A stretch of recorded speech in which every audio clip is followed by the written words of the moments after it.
Not live.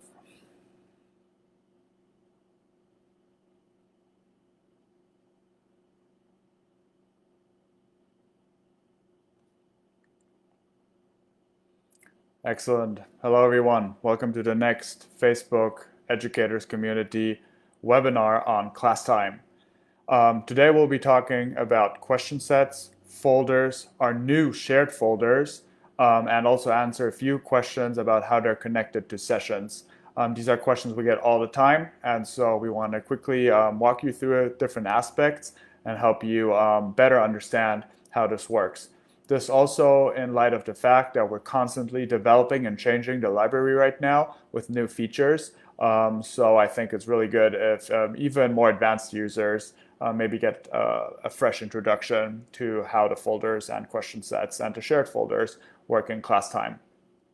Before I jump into the questions, I do want to highlight that until May 31st, we do have a special promotion. Right now, you can get an additional 30% off if you commit to the annual premium plan, which will be about $42 a year, depending on your current plan.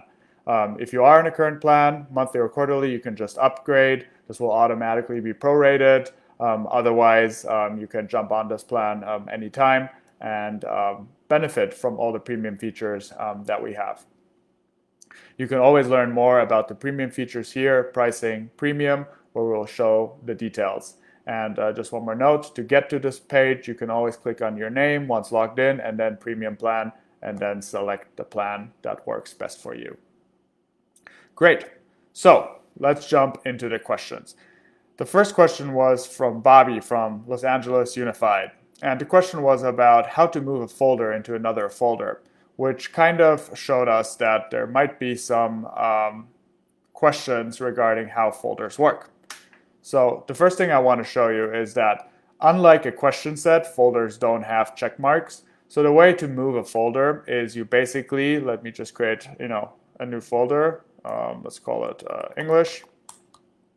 To move a folder into another folder, you open the folder where you'll have all your question sets once you create some, and then you simply click here on Move To.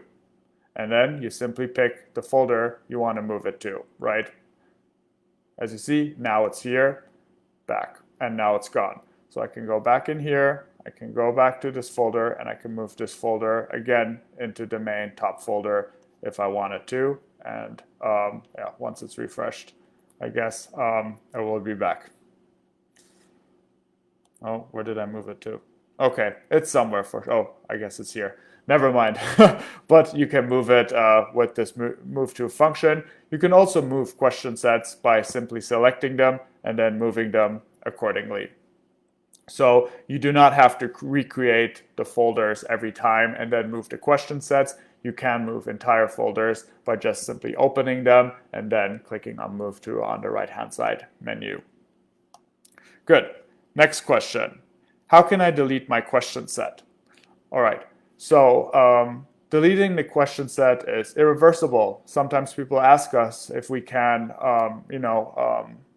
reactivate or reinstate their deleted question set, and the answer is no. So we wanted to make it, extra certain to delete a question set. So if I wanted to delete this question set, first of all, you cannot delete multiple question sets. The delete will be gone. But if you do select one, you can delete it. There will be a warning that clearly says that this will be removed and cannot be reversed. So please be sure that when you delete a question set, you're sure that you want to have it deleted. We don't have a trash or an archive. The same with folders. You cannot delete an entire folder. You first need to delete all of the question sets within a folder before you can delete a folder. That's how it works in this case. Okay. Next question was, can I access my session after deleting a question set? So you might have started a session, right? Like here, second grade, reading comprehension, and you'll have all your students answer the questions. And they'll be in their sessions, right? But what if you delete the question set in your actual library? Well, nothing happens because the question set is completely independent from the session, right? So every time you create a session, it just uses that question set as a copy, so to say, and creates a new session based off of that. But if you change anything in the question set later, even delete it, it will not affect your sessions. All of your sessions, if I delete this one, for example, now, will still be safely stored right here and are still accessible with their unique session code. Next question. After starting a session, can I still correct the questions? Well, this kind of is directly connected to what I just showed, is that every time you create a new session with your question set, it creates a new copy, which means that you cannot change your question set and see those changes in your session. It is also not possible to change your session questions once you've started the session. It's also not possible to change the points that you can assign to each question. So really think of this as a hard copy. Once you start a session, that's exactly how it's going to be. There's nothing you can change after. If you wanted to fix a mistake and your students haven't joined yet, the best way is to simply go back to your library, change the question, and then just start a new session and generate a new code that you can use with the corrected question sets. One more thing I do want to mention is that if you did have already students join and everyone answered questions, what you can always do, if it's purely about the grading, is that you would download the Excel export, where you then get all the points in a spreadsheet format, where you can then easily overwrite those numbers. But it's currently not possible to overwrite the score within Classtime. Then, next question. Okay, wonderful. How do shared folders work? So this is something very new, and this is something that is only available to school licensed users. And on that note, please be reminded that we currently have a promotion. So if you go here on Classtime and you look up here, limited offer for distance learning, you can upgrade to a free school license by filling out this form, or have one of your school leadership members fill out this form for you. Then we'll get in touch and set you up with a school license account. And it's important that it's a school license account because you can only share your folders with people within your organization. And that's what I'm going to show you right now. So assume you had a lot of content prepared, or you want to co-create something with some of your teammates in your school, like a math team 6th grade. You could create your own folder, right? And let's just call it like 2nd grade English. Okay. Now, these are all my personal folders as you know it. But maybe I want to share that content with someone else. So what I can do now is I can click on Add Collaborators, and it will show me all of my colleagues that are within my organization. So these are my teammates. So now I have a fake account. So I'm looking for myself. This is my 2nd fake account. And I'm going to add only this person to my shared folder. Now what you see is that this icon has changed. Now there's a little person here. If I go back to my main folder, you can also see there's a difference. This means that this is a shared folder. If you're familiar with Google Drive or any types of like Microsoft folders or Dropbox, this will be very familiar to you, and this is how you can think about it. Now everyone, and in this case my fake account, has full access to everything in this folder. Let's take a look how it looks. So this is now my fake account. This is not the same as here, so I can just compare. And now if I refresh, I should see a new folder. Ta-da! You see, 2nd grade English. I can go into this, and again, just like with the main account, no question sets. I can go update collaborators. I can add more people, or I can remove more people. So that is completely flexible. What I can do now is I can say, okay, I want to do this question set that I like, and I want to move it into the shared folder, which is what I'm doing now. This is now part of the shared folder, and everyone can access it. So once I go back and I upgrade this with my first account, suddenly I also have access to this question set.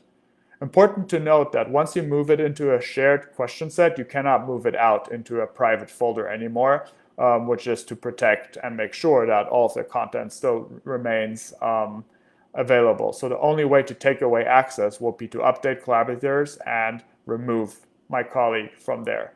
But the question set now belongs to the shared folder within your organization.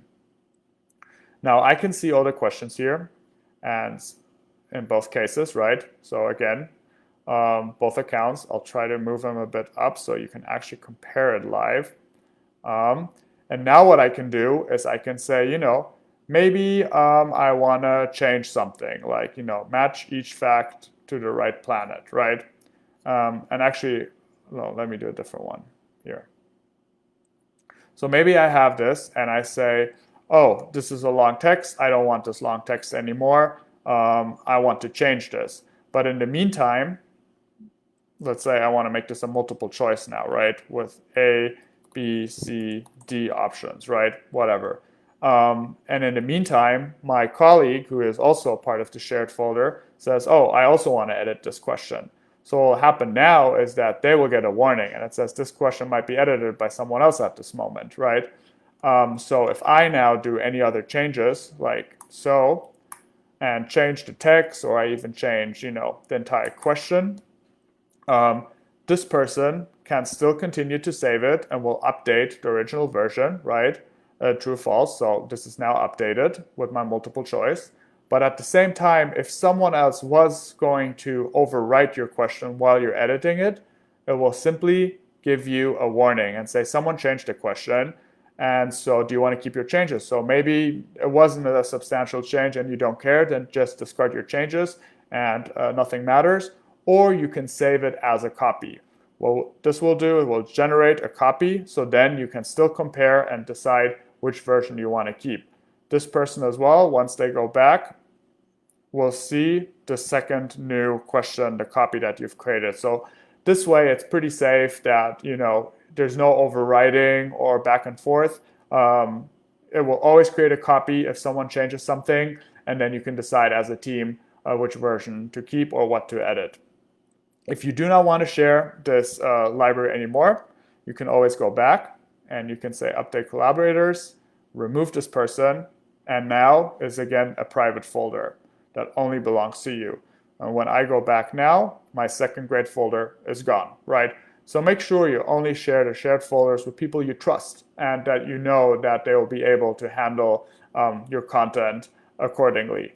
This is also why we only offer it for school licenses, so that you have it within your organization. You cannot invite any person you'd like. If you are missing someone on the Add Collaborators list, then let your team lead or whoever the contact person at Classtime is know, and then we can add them to your institution and make sure that you can collaborate with them.